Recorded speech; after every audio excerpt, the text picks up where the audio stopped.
A história do Black foca no sargento de primeira classe Jack Killer, um soldado Black Ops da CIA. Pra quem não tá ligado, um soldado Black Ops seria aquele soldado que atua em missões extremamente secretas dos militares, e em algumas ocasiões rolam até mesmo atividades ilegais. O sargento Keller é esse tipo de soldado e já é um veterano de guerra, já tendo participado em vários conflitos em lugares como Guatemala, Colômbia, Irã e Croácia. Só que ele também tem a fama de não se dar muito bem com seus superiores e já desobedeceu várias ordens. Mas parece que a situação tá complicada pro lado dele, porque o jogo começa com o Keller preso numa sala de interrogatório. O interrogador, que a gente não sabe o nome, vai pra lá pra arrancar do Keller tudo o que ele sabia. E se o Keller não cooperasse, ele simplesmente iria perder tudo. Sua patente, seu histórico militar, ia ser considerado um traidor e ser preso pelo resto da sua vida. Obviamente que ele não queria isso, né? Então o Keller decidiu cooperar com esse maluco aí. O interrogador pergunta o que é o Seventh Wave e o Keller começa a explicar. Weapons dealers. Heavy hitters dealing mostly in high-spec, former Eastern Bloc hardware. Clients began to include terror cells.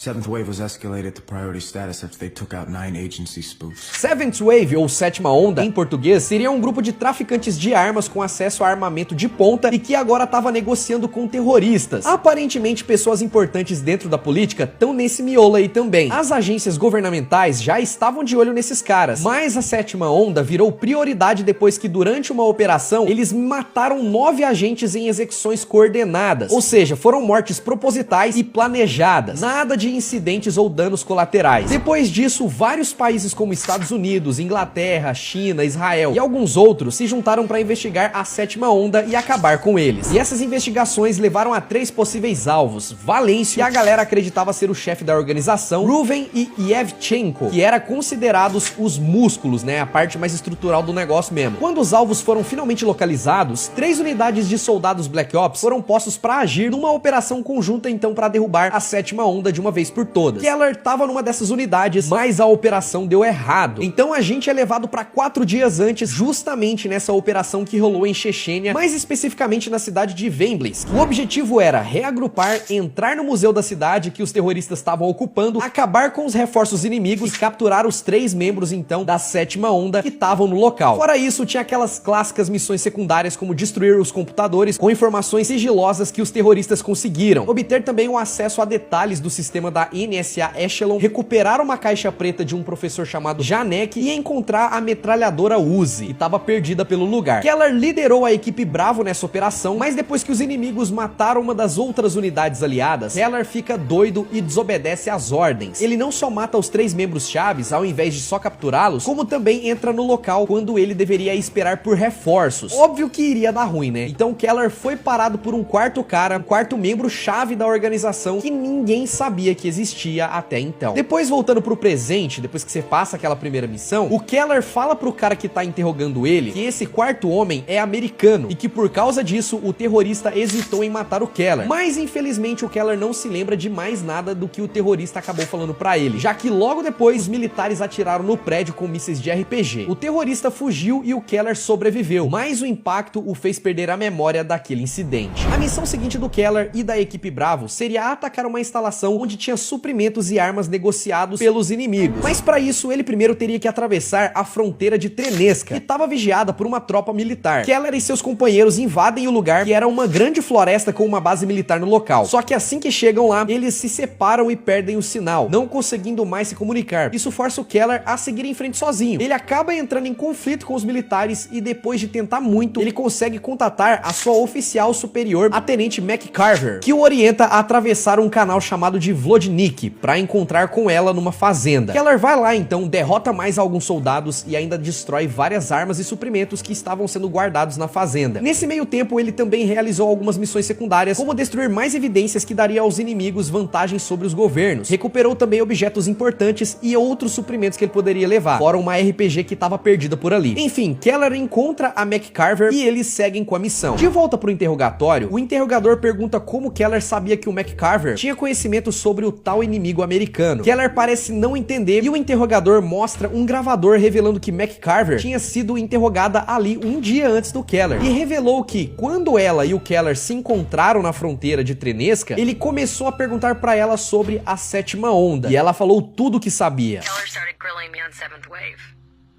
I told him what I knew. And what was that? Rumors mostly. There was talk of an American running training camps in Afghanistan, freelance guerrilla group in the Philippines with an American advisor. You know, stories like that. And you believed them? Not at first, but then the blanks started filling in. McCarver ficou sabendo de possíveis operações moralmente questionáveis acontecendo, mas não acreditava que elas fossem verdade, até descobrir sobre uma tal de Operação Cleopatra. Essa operação da CIA foi quando ela ouviu falar pela primeira vez do nome William Lennox, um agente da CIA especialista em operações arriscadas que envolve assassinato e outras tarefas pesadas. Ele estava numa operação de resgate no Cairo, mas a missão terminou em um desastre, com uma bomba explodindo e acabando com uma porrada de gente, incluindo também o Lennox. Ou pelo menos era isso que a gente pensava, já que 3 meses depois, Lennox foi visto vivinho da Silva em vários lugares diferentes do mundo, como Moscou, Seul, Londres e vários outros lugares. And you think Lennox is connected to Seventh Wave? Connected?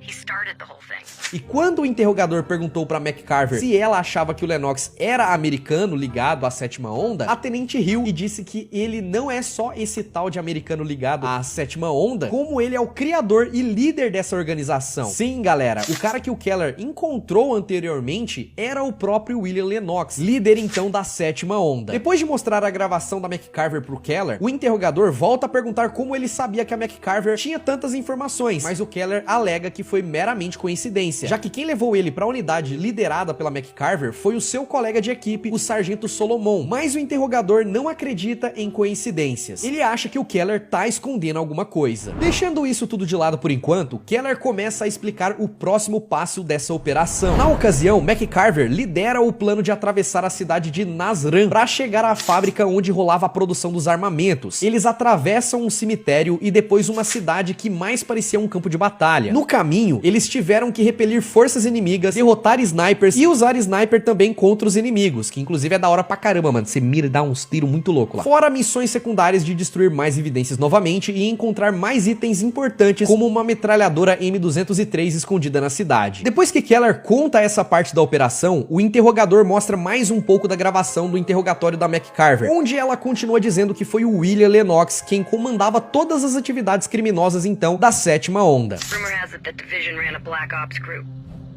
Lennox was one of them. No ties, no strings. You expect me to believe we had a terror cell working for us? You can believe what you want. Fact is, Lennox was off the book, so there's no way to prove it. Ele conseguiu gerar um grande império criminoso com direito a assassinatos coordenados, muito contrabando e talvez a ajuda de alguns corruptos. Mas lógico que uma hora alguém iria cometer um erro. E foi nessa ocasião que a Sétima Onda começou a entrar no radar das organizações, o que levou à operação onde os 9 agentes foram mortos. Sim, todos esses novos agentes foram mortos pelo Lennox. Depois de ouvir essa gravação então, Keller continua e complementa com o que a McCarver disse pra ele em Nazran. CIA's most wanted was Lennox. Different name, different profile, do not approach tag, but it was him. Most wanted terrorist was one of our own. And you believed her? Why wouldn't I? Segundo ela, Lennox assumiu várias identidades diferentes e basicamente virou o cara mais procurado da CIA. Só que como não era fácil achar ele, desestabilizar a operação da Sétima Onda virou a única opção viável. Só que ainda assim era arriscada demais, já que envolvia a operação de Nazran, que além de ser quase suicida, ainda tem riscos políticos envolvidos. Só que o esquadrão, liderado então pela McCarver, aceitou essa missão e o Keller obviamente também estava lá. Então Keller continua a contar o que rolou em Nazran e basicamente ele e a McCarver chegaram até a fábrica, onde então a Sétima Onda estava produzindo as armas e destruíram a parada toda completamente. Keller invadiu o lugar, trocou tiro com uma porrada de inimigos e ainda teve que passar por um campo minado, enquanto McCarver ficou pra trás, ajudando ele com uma sniper. Essa cena é épica demais, porque você vai passando e atirando em alguns inimigos e de repente você só escuta um tchum, aí é a McCarver te ajudando com a sniper, tá ligado? É muito da hora. Fora isso, o Keller também achou algumas coisas no caminho, como arquivos de transições feitas pela Sétima Onda, DVDs com outros registros e até uma pistola Magnum que tava perdida por ali. E ajuda pra caramba a acabar com aqueles inimigos que vem com a 12 lá, que tem a máscara do Jason, tá ligado? Eu sempre chamava ele de Jason, porque a máscara lembra, né? Mas enfim, depois de cumprir a missão, Keller e a McCarver saíram dali. De volta ao presente, o interrogador revela que falou com o Sargento Solomon também. No caso, a equipe Bravo era composta por 3 membros, o McCarver, Keller e o Solomon. Na gravação do seu interrogatório, o Solomon fala que já tava rolando suspeitas de que o Lennox estava vivo depois do Cairo, mas que tudo só encaixou recentemente. Never knew if the target was really him or not. Yeah, he was good. Kuwait City, Tokyo. Almost had the shot in Kandahar. We came close a few times, but he always got the jump on us. S4 finally took him out in northern Pakistan. He's buried in some valley.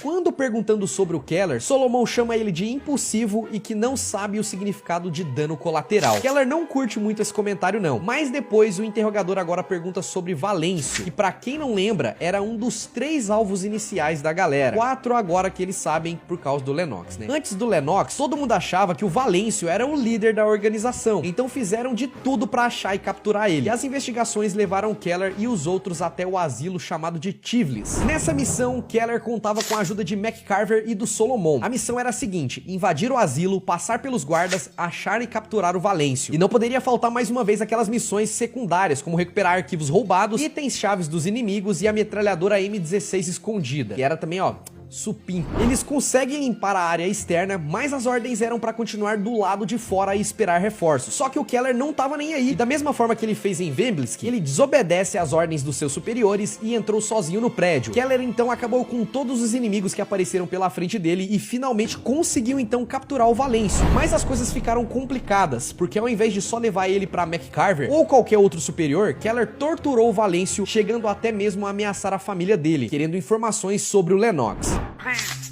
Please, I don't know. Think of your wife, Nina, and little Milos. No, they have nothing to do with this. They will. Unless you tell me where Lennox is. E no final, Valêncio cedeu e passou então a localização do líder deles. E assim, de alguma forma ou de outra, o interrogador conseguiu uma gravação do Keller então torturando o Valêncio. Não me pergunte como. E o questiona ele sobre isso, já que a missão era capturar o Valêncio, então ele colocou ali: ô, você fez besteira aqui, por que você fez isso aqui? Eu tenho provas, ó. Explica isso aqui. Aí o negócio ficou feio pro lado dele, tá ligado? Não era pra torturar o maluco. Mas de qualquer forma, Keller conseguiu as informações e sob a autorização da Tenente McCarver, eles confirmaram que elas eram verdadeiras e seguiram com a missão de capturar o Lennox. Só que o interrogador revela que a McCarver não chegou a passar essas informações para os superiores dela. Ou seja, a missão que eles estavam prestes a fazer depois do asilo era uma operação clandestina, sem autoridade para ser realizada. O interrogador ainda fala que a McCarver está sendo investigada por causa disso. E Keller não acredita, falando que viu documentos confirmando a validação da missão. Seriam então 2 equipes diferentes designadas para ir no local indicado, com o único objetivo de capturar o William Lennox. Essa missão rolou no estaleiro de Vrástica, onde a equipe Bravo, formada pelo Keller, McCarver e Solomon, deveria se encontrar com a equipe Alpha para juntos irem atrás do Lennox. Como sempre, no meio caminho também rolou missões secundárias, como encontrar documentos importantes, descobrir a verdadeira identidade de um tal de Mestre Rhodes, que era também um membro da 7ª Onda, e claro, conseguiu uma arma escondida que era uma Sniper Rifle. Mas as coisas ficam complicadas quando a equipe Alpha é emboscada pelos inimigos. Keller e os outros tentam alcançá-los para ajudar, mas quando chegam no local era tarde demais. Essa cena é triste pra caramba, inclusive. Toda a equipe Alpha foi dizimada pelos inimigos liderados pelo Lennox, que fugiu pouco antes da equipe Bravo aparecer. Depois desse fracasso, a equipe Bravo foi ordenada a recuar, mas nem Keller e nem McCarver queriam isso. Eles queriam fazer Lennox pagar por tudo aquilo que aconteceu. Sendo assim, eles decidem ignorar as ordens de bater a retirada e seguem em frente. Solomon não concordava, mas não estava em minoria ali, então ele foi junto. We all agreed to go after Lennox. But Sergeant Solomon wanted out. He didn't take much persuading. Lennox needed to be stopped. He wasted my friends. So, what was the plan? Eles foram até a ponte Grasney, que é uma das missões mais difíceis do jogo também, e é marcante pra caramba. Tava lotada de inimigos, tem um monte de ônibus ali, um monte de carro destruído, tem algumas minas também espalhadas ali. Se você não tomar cuidado, acaba morrendo. Então, quando você consegue finalmente atravessar a ponte, acabar com vários soldados, ainda vem mais gente com metralhadora e até mesmo RPG pra te atrapalhar. We were almost there. I wanted to kill him so bad I could taste it. Like blood in my mouth. I was closer than any of the others. There was no way I was gonna let him get away. E como ele já estava mais adiantado que a McCarver e o Solomon, ele não quis esperar seus companheiros o alcançarem e arriscar deixar o Lennox escapar de novo. Então ele deixa todo mundo pra trás e de novo entra na base inimiga completamente sozinho. Lennox estava dentro de um complexo chamado de Spetriniv Gulag. Então Keller entrou lá com o único objetivo de acabar com a raça do Lennox. Dessa vez McCarver e Solomon não têm a escolha se não deixar o Keller fazer aquilo. Então eles decidem proteger o perímetro para ajudar ele no que pudessem. O Keller então invade o lugar como um verdadeiro verdadeiro Rambo, metralha geral até chegar então no William Lennox. Sem cerimônia, Keller troca tiros com ele e seus soldados, até conseguir acabar com a raça de todo mundo. E assim William Lennox finalmente vai pra vala. Depois dessa missão, Keller, McCarver e Solomon foram presos. Antes, Keller achava que era por causa dele ter torturado o Valêncio e por eles terem seguido o Lennox depois do fracasso em Vrástica, quando eles tinham falado lá que era pra todo mundo recuar. Só que não foi por isso não. Como já vimos aqui, ao longo de 4 dias depois da batalha contra Lennox, a equipe Bravo foi interrogada, sendo que o Keller foi o último. Keller era o mais encrencado de todos, por ter desobedecido ordens diretas várias vezes, torturado um homem também e por aí vai. Ele ia passar o resto da sua vida na prisão se não cooperasse, então ele acaba cooperando. E é aí que a gente volta lá pro começo da história, onde o Keller começa a falar pro interrogador tudo o que aconteceu desde a Veblensky até o Spitriniv Gulag, ou seja, basicamente tudo o que eu falei até agora. Depois de contar essa história, Keller revela que ele se lembra sim do que o Lennox disse pra ele quando eles encontraram pela primeira vez na primeira missão. Na ocasião, Lennox disse: não confie neles, não confie na divisão. Keller termina dizendo que assim como o interrogador, ele não acreditava em coincidências. É aí então que o interrogador põe as cartas na mesa e revela o que realmente estava acontecendo. Ele diz que Keller era previsível e fez tudo o que os psicólogos disseram que ele faria. Keller ficou confuso e o interrogador revela que Lennox não tá morto. Ele continua vivo e solto por aí. Mas graças a toda a confusão criada pelo Keller, a divisão vai poder caçar Lennox sem nenhuma pressão do Congresso americano. Ou seja, eles agora estavam livres para fazer o que quiserem. Ao que dá a entender que toda a mentira da McCarver a partir da missão do estaleiro foi uma armação da divisão para chegar naquele momento. O interrogador diz que vai caçar o Lennox e quer que Keller o ajude, já que como ele, Keller quer muito matar o Lennox a ponto de sentir o gosto de sangue na boca. Quanto às acusações e o julgamento contra o Keller, o interrogador vai forjar a morte dele e fazer parecer que o Keller morreu num acidente de carro a caminho pro julgamento. Vendo que ele não tinha muita opção e realmente querendo acabar de vez com Lennox, Keller aceita a proposta do interrogador e assim eles se preparam pro próximo passo. Lennox is dead. I killed him. You know what he said to me the first time we met? He said, don't trust them. I don't believe in coincidences either. They were right about you, Keller. Right about what? Your predictability. You did everything the psychologist said you'd do. What the fuck is going on here? Lennox is not dead. He's very much alive. And thanks to the mess you created, we can hunt him down without Congress breathing down our necks. You have untied our hands. What are you talking about? You're right. Nothing is a coincidence, Sergeant Keller. I am going to destroy William Lennox, and you are going to help me. But what about the charges? My trial? You will die in a fiery crash on your way to the hearing. As far as anyone is concerned, this fiasco will end with your death. You made it through, Sergeant. You crossed the finish line. A while back you said you wanted to kill Lennox so bad you could taste it. Can you still taste it, Sergeant Keller? Yes. Then let us begin. E infelizmente é assim que termina a história de Black, com um gancho enorme para uma continuação que nunca aconteceu. Black 2 é outro game que praticamente virou uma lenda urbana e que provavelmente nunca vai sair do papel. Eu já falei inclusive que tem um sucessor espiritual também e tal, mas que não vale a pena jogar, não tem nada a ver com a história, a criação do jogo não foi muito bem feita, e então assim, não vale nem mencionar, tá ligado? Aqui no canal eu fiz um vídeo explicando por que Black 2 nunca saiu. Se você quiser assistir, eu vou deixar um cardzinho aqui em cima, e eu também quero muito o apoio de vocês nesse vídeo, caso tenha gostado dessa história, que muita gente não entendia muito bem como é que acontecia. Deixa o seu joinha, fortalece e manda pros seus amigos que também jogava Black com você, tá ligado? Pega o link, manda lá no grupo do WhatsApp dos amigos que gostam de games e vai me ajudar pra caramba. Não esquece também de se inscrever aqui no canal pra você sempre receber os nossos vídeos de história, e muito obrigado a todos os membros e apoiadores do canal que estão aparecendo aqui do lado o nome de vocês, que é graças a vocês que eu posso investir pesado na produção desses vídeos especiais. Valeu, galerinha!